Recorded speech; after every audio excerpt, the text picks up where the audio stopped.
जन्म कुंडली में राहु और केतु को ऐसे बना दिया गया है कि जैसे ये अगर कुंडली के अंदर कहीं पर भी हैं तो हमारे जीवन का सर्वनाश कर देंगे, सब कुछ ख़त्म कर देंगे।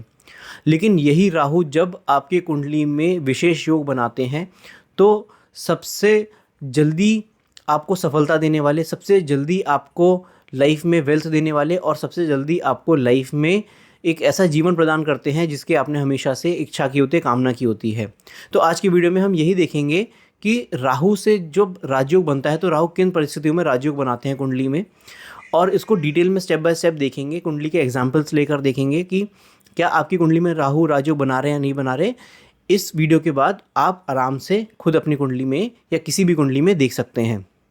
तो वेलकम टू वंजिट एस्ट्रो, मेरा नाम है अतिश और आज हम बात कर रहे हैं कुंडली में राहु से बनने वाले राजयोग के बारे में। मेरी स्क्रीन पर देख पा रहे हैं आपकी कुंडली में जो लगन चार्ट होता है, इसे लगन कुंडली कहते हैं। कहीं ना कहीं आप जब सॉफ्टवेयर पे खोलेंगे, किसी ऑनलाइन प्लेटफॉर्म पे अपनी कुंडली को खोलेंगे तो आपको ये लगन लिखा हुआ दिखेगा, ये लगन चार्ट होता है। तो कुंडली में लगन जो भाव होता है ये पहला भाव होता है कुंडली का। ऐसे ये दूसरा भाव होता है, तीसरा भाव होता है, ये चौथा भाव होता है, ये पाँचवा, ये छठा भाव, ये सातवां भाव, ये आठवां भाव, ये नवा भाव, ये 10वां भाव, ये 11वां और ये 12वां।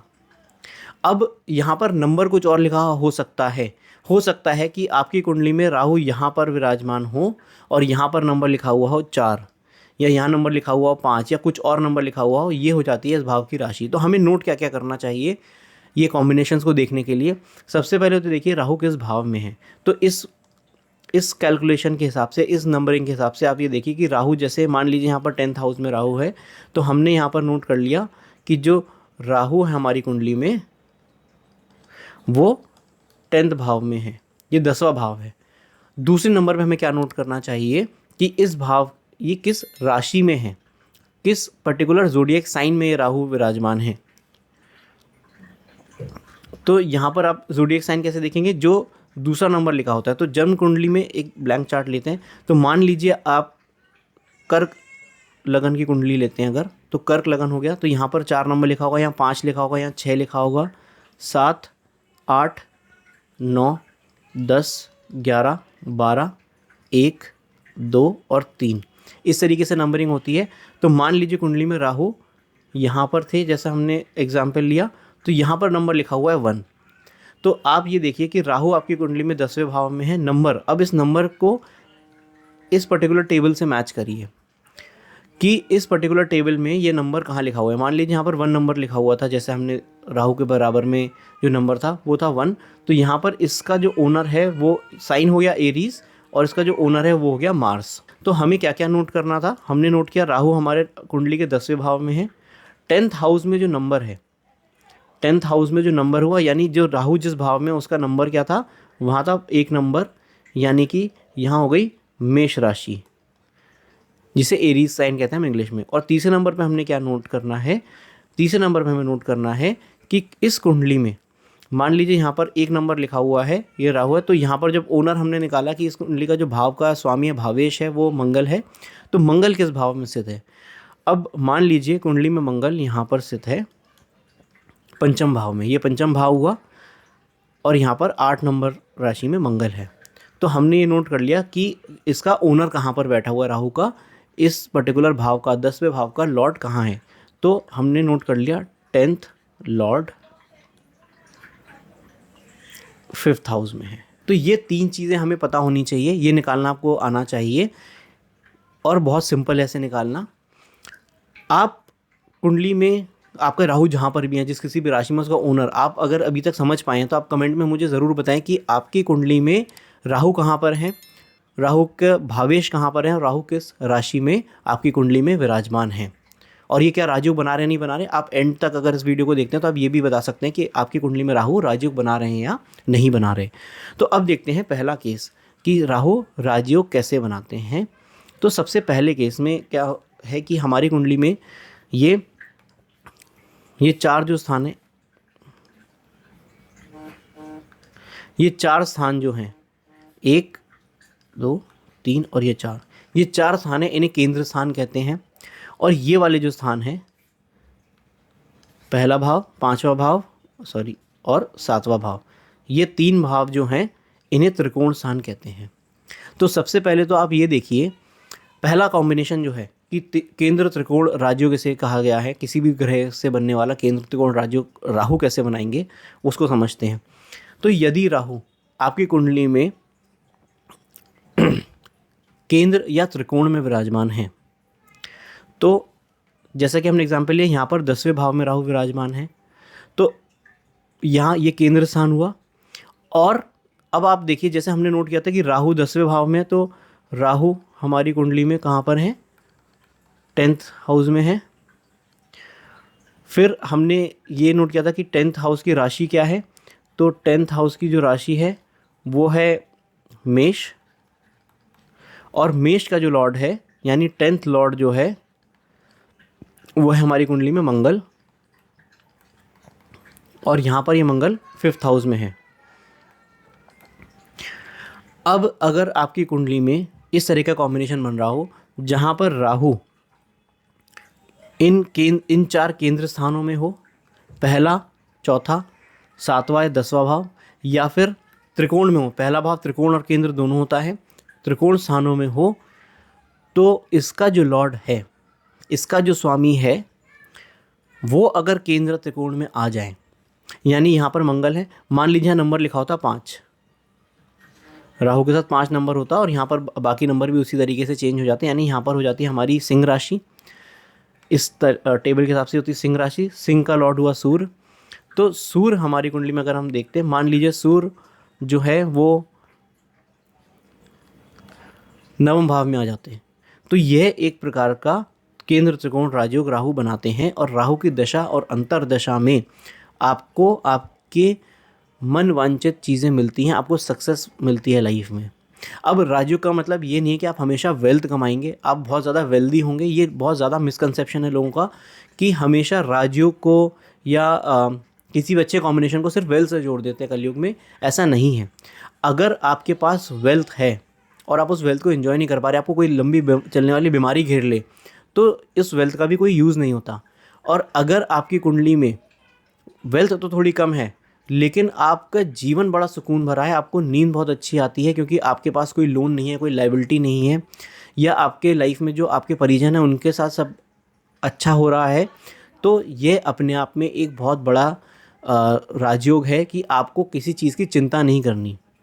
तो यहाँ पर अब अगर हम देखें तो हमने 2 चीज़ों को देखा कि राहु अगर हमारी कुंडली में केंद्र त्रिकोण स्थान में है, यानी कि मैं फिर फ्रेश चार्ट ले लेता हूँ, यानी कि इन स्थानों में अगर राहु हैं, मैं टिक लगा देता हूँ, यहाँ राहु है और इसका जो लॉर्ड है वो भी इन्हीं स्थानों में कहीं आ जाए, तो ये बना केंद्र त्रिकोण राजयोग। अब इसमें स्ट्रेंथ देखेंगे कि कैसे ज़्यादा स्ट्रेंथ वाला राजयोग है या कम स्ट्रेंथ वाला है। तो आप ये देखिए कि मान लीजिए अब राहु यहाँ पर ले लेते हैं, राहु हमारी कुंडली में यहाँ पर है, यानी कि 9th हाउस हमारी कुंडली का, तो 9th हाउस में राहु है और यहाँ नंबर लिखा हुआ था मान लीजिए 4, यानी कि ये कर्क राशि में राहु है।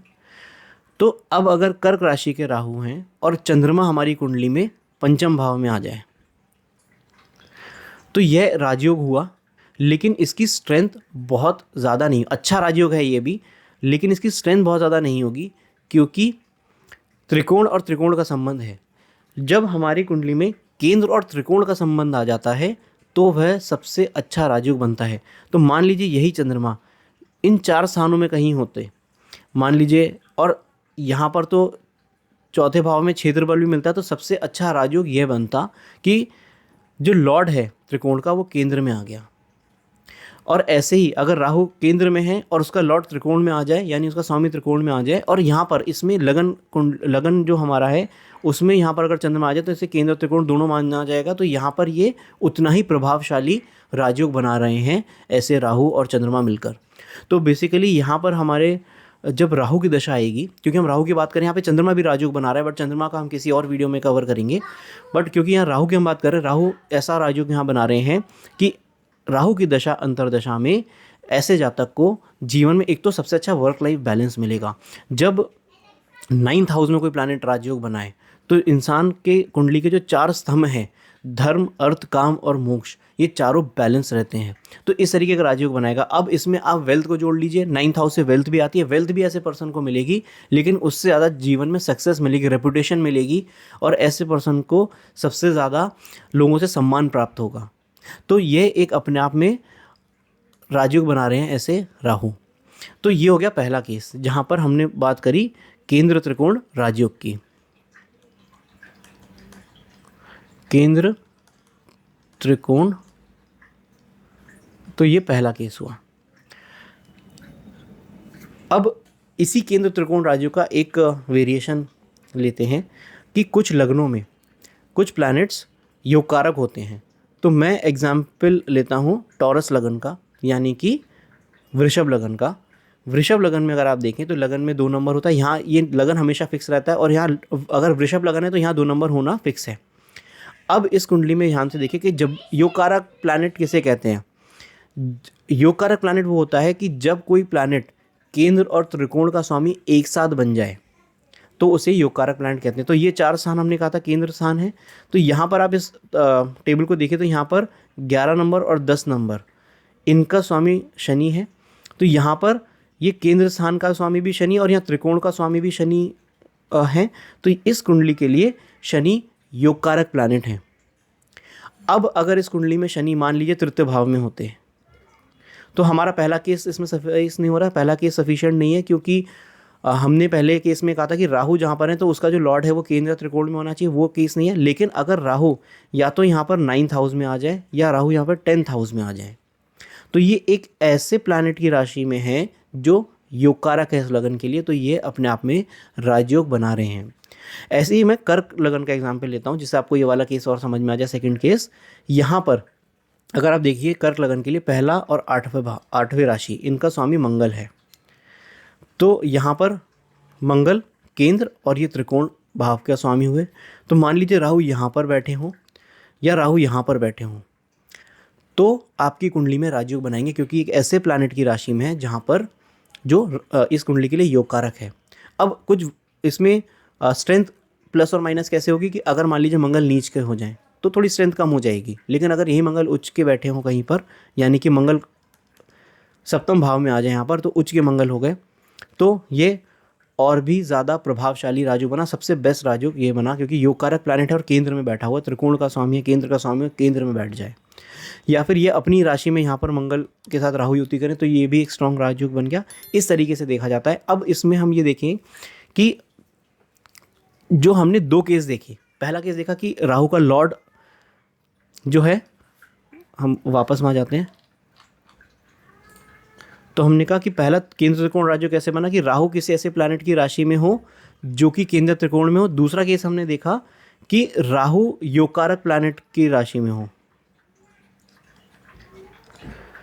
अब अगर ये दोनों कॉम्बिनेशन मिल जाए हमें, यानी कि वो प्लैनेट योगकारक भी है किसी लगन के लिए, जैसा कि हमने कहा कि कर्क लगन का फिर से एग्जांपल लेते हैं। तो मान लीजिए हमने कहा कि कर्क लगन के लिए मंगल योगकारक भी है और यह प्लैनेट केंद्र त्रिकोण में भी, तो ये 2 तरह के राजयोग बन गए। तो यहाँ पर आप इसको सरल भाषा में कह सकते हैं कि ये डबल राजयोग बन गया। तो राहु यहाँ पर सबसे ज़्यादा प्रभावशाली है। अब ऐसी कुंडली में आप कह लीजिए राहु की दशा आएगी तो डरिए, कुछ भी करिए, लेकिन ये राहु बहुत इम्पॉर्टेंट हो गए इस चार्ट के लिए। राहु की दशा अगर आ जाए ऐसे पर्सन की लाइफ में तो वो इमेजिनेशन, इनोवेशन और अपने अलग सोच से समाज को प्रभावित ज़रूर करेगा। तो ये दूसरे तरीके का राजयोग है। अब तीसरे तरीके का राजयोग होता है जो कि मैं मानता हूँ थोड़ा सा कम प्रभावशाली है। तो मैं फिर एक ब्लैंक चार्ट ले लेता हूँ। अब इस चीज़ को समझिए कि आपकी कुंडली में जहाँ पर जो भी नंबर लिखा होता है, अब जैसे कि ये कुंडली का 6ठा, 8वां और 12वां भाव है। अब 6ठे, 8वें, 12वें भाव की बात आती है तो फिर से लोग डरना शुरू कर देते हैं कि इसके अंदर तो सब खत्म है, इसमें अगर कोई प्लैनेट आ गया तो जीवन खत्म हो जाएगा, बीमारी आ जाएगी, ये हो जाएगा, जेल हो जाएगी। लेकिन अब यहाँ से राजयोग कैसे बनेगा इसको समझते हैं। तो हम फिर चलते हैं, मैं कर्क लगन का एग्जाम्पल ले लेता हूँ, या चलिए मिथुन लगन का एग्जाम्पल लेते हैं इस बारी। मिथुन लगन के कुंडली में ये 6ठा, 8वां और 12वां भाव है। अब यहाँ पर देखिए इसका स्वामी हुआ मंगल, 8वीं राशि का स्वामी मंगल हुआ। इस भाव का स्वामी हुआ शनि यहाँ पर शनि और मंगल दो आ गए और तीसरा हुआ शुक्र।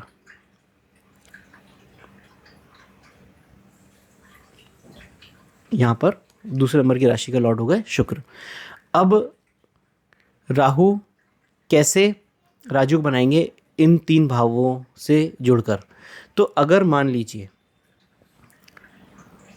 राहु इस कुंडली में 8वें भाव में है, तो वैसे तो अगर आप देखेंगे 8वें भाव के राहु के लिए लोगों ने बहुत बुराई करी है कि ये बहुत अच्छा नहीं होता, चीज़ें खराब हो जाती हैं। लेकिन अगर मान लीजिए यही शनि यहाँ पर इस कुंडली में 6ठे भाव में आ जाए, तो अगर 6ठे, 8वें या 12वें भाव का स्वामी अन्य 2 भावों में आ जाए, या तो शनि यहाँ पर भी होते, शनि वैसे ही 12वें भाव में अच्छे रिजल्ट देते हैं, तो 12वें भाव में आ जाएं या 6ठे भाव में आ जाएं, तो राहु अगर ऐसे प्लैनेट की राशि में जो कि विपरीत राजयोग बना रहे हैं, विपरीत राजयोग है, ये भाव जो है विपरीत भाव में बहुत शुभ रिजल्ट देने वाले भाव नहीं माने गए हैं, लेकिन इसमें भी अगर प्लैनेट आ जाए तो ये विपरीत राजयोग बना, तो ये राहु इस कुंडली के लिए राजयोग बनाएंगे अपनी दशा और अंतर्दशा में। अब अगर मान लीजिए इस कुंडली में राहु जो हैं वो 6ठे भाव में होते, यहाँ पर राहु होते और यहाँ का ओनर हो गया मंगल। अब मंगल अगर या तो यहाँ पर आ जाए या मंगल यहाँ पर आ जाए,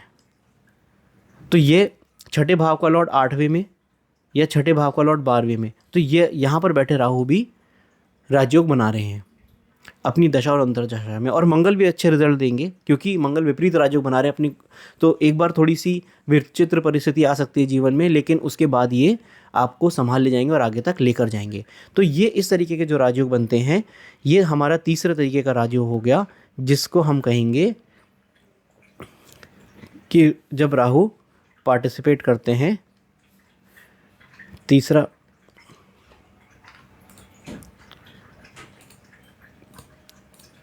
हमारा तीसरे तरीके का राजयोग हो गया विपरीत राजयोग।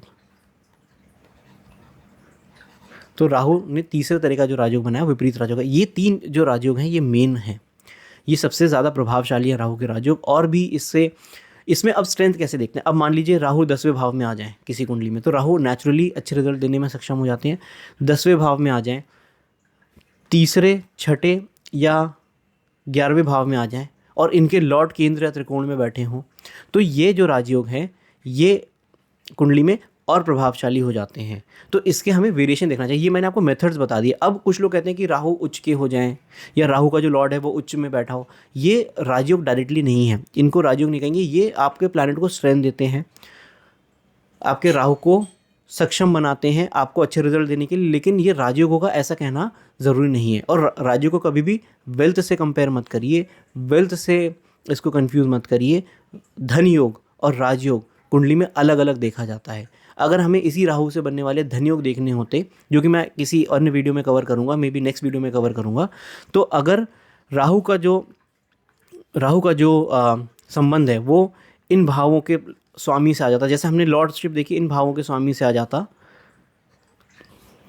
यानी कि दूसरा भाव, 5वां भाव, 7वां भाव, 9वां भाव और 11वां भाव, तो ऐसे राहु आपकी कुंडली में धन योग बनाते हैं सबसे पहले। और ऐसा भी हो सकता है कि राहु आपकी कुंडली में धन योग और राजयोग एक साथ बनाए, तो नेक्स्ट वीडियो में मैं इसको ज़रूर कवर करूँगा। आप कुंडली अपनी देखकर, राहु की पोजीशन देखकर मुझे कमेंट में ज़रूर बताइए कि क्या आपकी कुंडली में राहु की पोजीशन कैसी है और किस तरह का राजयोग वो बना रहे हैं या नहीं बना रहे हैं। और अगर आपको नहीं पता राजयोग बना रहे नहीं बना रहे, वो भी आप मेरे को बताएं कि नहीं समझ में आपको कि आपकी कुंडली में राहु राजयोग बना रहे हैं या नहीं। जल्द आएंगे ज्योतिष से जुड़े हुए नई वीडियो के साथ, तब तक के लिए नमस्कार।